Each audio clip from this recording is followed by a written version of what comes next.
လက်ဖေးကြားစိန်တစ်ခွက်ပေးခေါ် ဟုတ်ကဲ့ခိုင် လူစိန်နေနဲ့ပေါ့ဝေး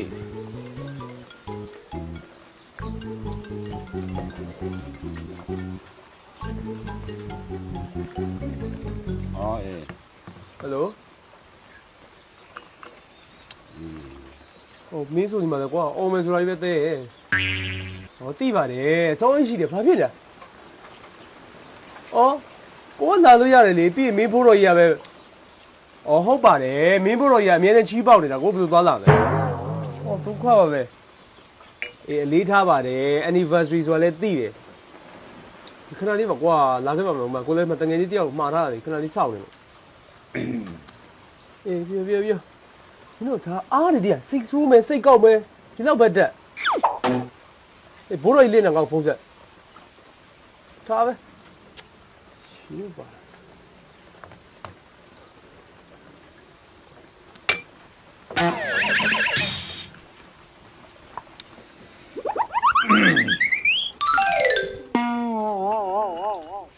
ငါကျူ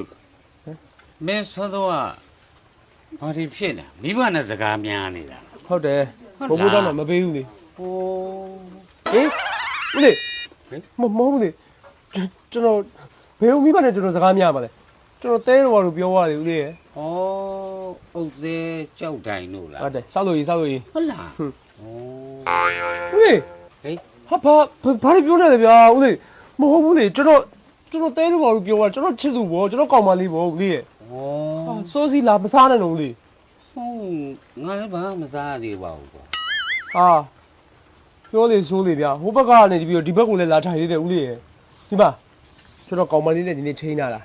ကျွန်တော်တို့နှစ်ယောက်ချစ်သူနှစ်ယောက်ဒီနေ့ဟို1 anniversary ဩမင်းဒီအမွားမူးမွေးတာ ဟုတ်တယ်ဘိုက်ကြီးတဲ့နေ့လေဟာဟုတ်ဘူးလေဟာဘယ်အန်နီတွေဘိုက်ကြီးတယ်ဖြစ်ကုန်ပြီလေ anniversary တစ်နှစ်ပြည့်အထိမ်းမှတ် ဩ ချစ်သူတက်တနှစ်ပြည့် ချစ်သူတန်တစ်နှစ်ပြည့် ဟုတ်တယ် အထိမ်းမဲ့ဆိုတော့ အဲ့ဒါကိုကျွန်တော်တို့ဟိုတယ်မှာဒိတ်ထားတာ ဟိုတယ်မှာ ဟုတ်တယ်ဟိုတယ်မှာဒိတ်ထားတာဟိုတယ်မှာဒိတ်တော့ပြောချင်တာဗျာကျွန်တော်လူငယ်တဘာဝကျွန်တော်ကလည်းကျွန်တော်ကိုကျွန်တော်မယုံဘူးအဲ့နဲ့ဒီနေ့ကလည်း anniversary ဆိုတော့လေ မင်းအခုကိုမယုံဘူးဆိုတော့မင်းတော်တော်ရုပ်မှန်မဲ့ကောင်ပါ ဟာဖြက်စီးမဲ့ကောင်ဟာမရိုင်းတယ်ဟာပိုဆိုးလာပြီဗျာဦးလေးအဲ့လိုမဟုတ်ဘူးဗျာကျွန်တော်ပြောချင်တာငါဘယ်လိုပြောရမလဲကွာကိုမယုံဘူးဆိုတာအဲ့ကောင်မယုံလားအဲ့ကောင် ဘယ်ကောင်လဲကွာ မဟုတ်ဘူးလေ ဟေး အဲ့ကောင်ငါရောအဲ့ကောင်ဘယ်ကောင် ဟိုကောင်ဗျာဟိုကောင်ဟော ဩမင်းတို့အမွားဘူးလား ဟုတ်တယ်ရင်းချင်းဆက်တယ်ဟုတ်ဘူးအာဒုက္ခပဲကွာဟိုကောင်လည်းမသိပြန်ဘူးအဲ့ကောင်လည်းဒီလိုကျွန်တော်နဲ့မွေးတော့အတူတူပါလာတဲ့ဖွားဘက်တော့ ဩဖွားဖက်တော့အဲ့ကောင်ဘယ်မှာ မဟုတ်တော့ဝယ်တယ် ဟုတ်လား ဟာဟုတ်ဘူး ဩဘာလဲကွာ ရောဦးလေးရဒီလောက်လည်းမသိပြန်ဘူးလားဦးလေးရဲ့ကျွန်တော်တိုးပြောလည်းမကြားပြန်ဘူးကြေပြောလည်းမကြားပြန်ဘူးတနေ့ပြည့် anniversary ဟိုတယ်မှာချင်းတွေ့မှာလူငယ်တဘာဝချစ်ကြိုက်ခွိခွိုက်အဲ့ဒီကိစ္စအဲ့ဒါကိုကျွန်တော်တငယ်ချင်းကိုကျွန်တော်ကူညီတောင်းတာအဲ့ရောက်နဲ့ငါကူညီမဲတဲ့မင်းတို့ချစ်သူနှစ်ယောက်တဲ့မင်းတို့တွေဒီနေ့ anniversary ဆိုတော့တဲ့မင်းတို့ငါလုပ်ပေးမယ်ဆိုပြီးတော့စေးမာတာခုချိန်ကြီးလာမပို့သေးဘူးကျွန်တော်စိတ်ကလည်းညစ်ကောင်မလေးကလည်းသူ့ဖေကလည်းအရန်ချီးပေါက်တာဘိုးတော်ရ တေးသေးတော်စားမှာပေါ့ ဟုတ်တယ်အစားကြီးမနိုင်ဘူးလေ ဟုတ်လား ဘူးဘွားဦးလေး ဟေး ဟာတို့ခေစကားလည်းနားမနေဘူးကွာငါဘယ်လိုပြောရမလဲမသိစကားရဲများတာအပေါက်ဝင်ဆိုတာအဲ့ဦးလေးက ဟုတ်လား ဟာသူအဲ့အဖေကလေအခုတော့မှကျွန်တော်ဖုန်းဆက်တာသူ့အဖေအပြင်ခဏထွက်သွားတယ်လေဒါတော့မှတဲ့နေအိမ်နဲ့အိမ်ပြင်မထွက်နဲ့ဆိုပြီးပြောသွားတာစူသွားလို့လေကျွန်တော်လည်းခုသူကလည်းအသေးတန်ချင်းကျွန်တော်လည်းဒီမှာစေးမရဒုက္ခတွေရောက်ဘာလို့တော့မှမသိဘူး မင်းလည်းကွာဒီကိစ္စလွယ်လွယ်လေးကို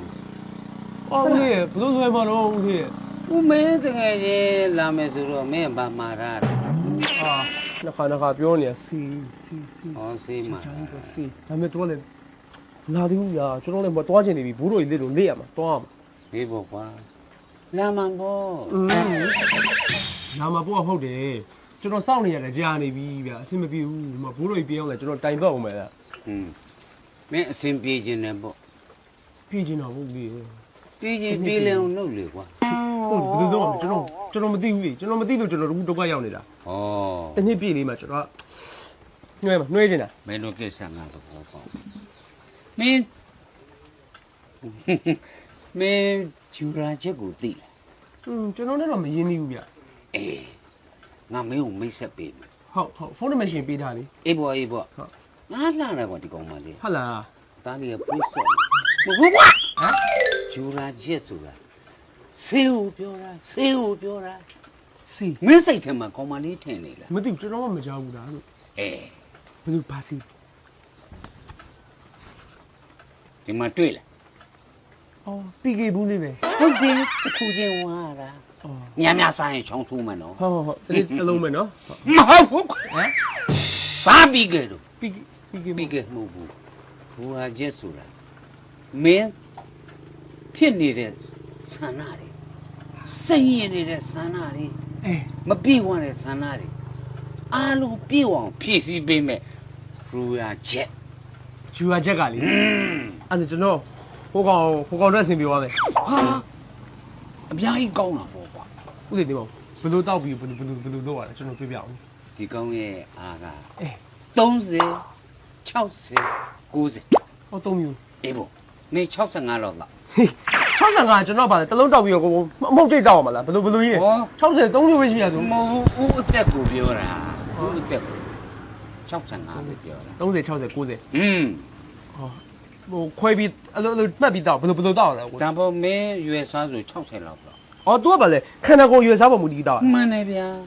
မှန်တယ်ဗျာ ဂျူရာချက် อืม ကျေးဇူးအများကြီးတင်တယ်ဦးလေး အေး အဲ့ဆိုလို့ရှိရင်ကျွန်တော်ချစ်သူရဲ့ one anniversary တစ်နှစ်ပြည့်လေးကိုကျွန်တော်ဂျူရာချက်လေးနဲ့ကျွန်တော်ကျင်းပပြီးတော့ပွဲသိမ့်လိုက်ကောင်းလား โอเค Okay ရာ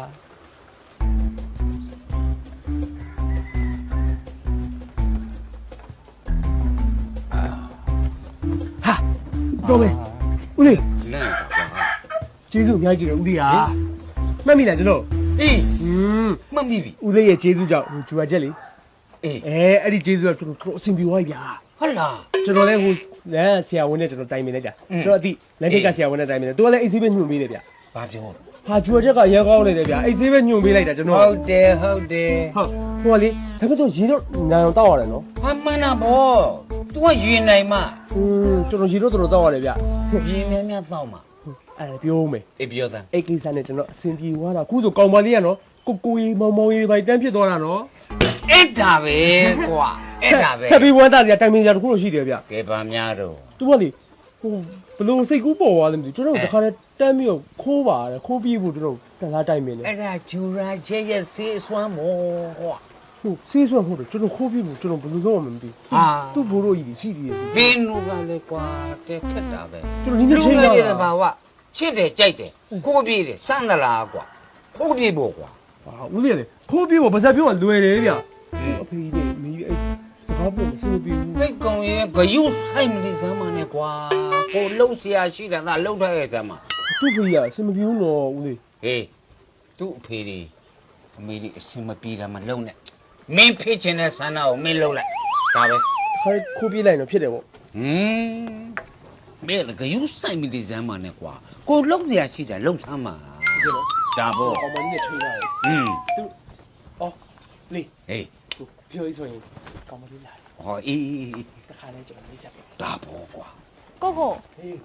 သွားမယ်လေတော်ချာနေမှာဖေဖေတို့မေမေတို့ကလိုက်လံဒုက္ခပဲဟာ တော့ပါမယ်လားညလာအောင်ဦးလေးနဲ့မိတ်ဆက်ပြီးအောင်တော်တော်ဦးလေးဟာသူနဲ့ပဲဦးနေကျော်တဲ့ ဟုတ်တယ်ဗျာသမီး ဟာဟုတ်တယ်ဦးလေးတမီးပဲဦးလေးကြိုက်တာဆုံးမလို့ရတယ်နော် သမီး ဟုတ်ပါတယ်တမီးပဲဆုံးမလို့ရကျွန်တော်တော့ဘာလေးဖြစ်ဘယ်မိဘမှကျွန်တော်ဂီးမဆိုင်တော့တခါတည်းခိုးပြေးပြီးတခါတည်းကျွန်တော်တိမ့်သွင်းတော့ပါဟာဟာဟာ ဒုက္ခပဲအဲ့ဒါငါသမီးကွာ 呀。